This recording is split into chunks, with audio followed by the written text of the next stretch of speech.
We turn now to the mystery of Malaysian Air Flight 370. A wing flap discovered last week off the coast of Réunion Island, more than 2,000 miles away from where the plane may have crashed, is now in France, where investigators will determine whether it was, in fact, from the plane that disappeared 16 months ago during a flight from Beijing to Kuala Lumpur.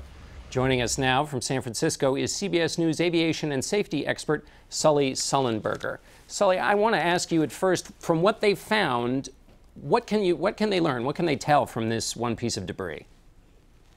Well, that's an interesting problem because we shouldn't make too many judgments about one single piece of debris any more than we can expect to discover why an entire house fell down by looking at one piece of lumber.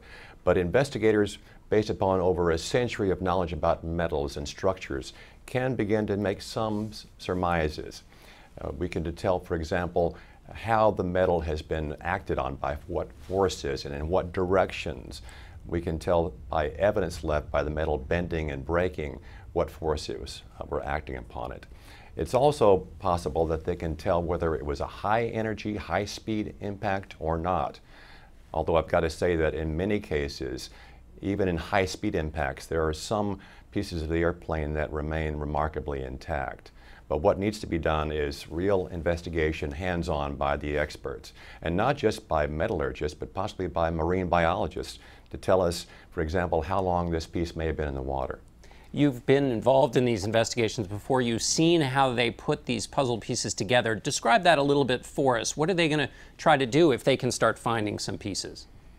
Well, after the July 1996 loss of TWA Flight 800 to a fuel tank explosion, the U.S. Navy and the NTSB recovered much of the airplane, and they actually reconstructed the airplane on a framework in a hangar.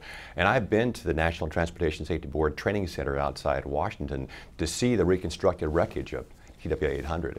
And when you have more pieces of the puzzle in place, you can see the patterns where the overpressure has bent the metal. You've seen where the fractures occurred. You see the soot on the side of the exterior of the airplane. And the patterns begin to emerge, and more conclusions can be drawn from hard evidence.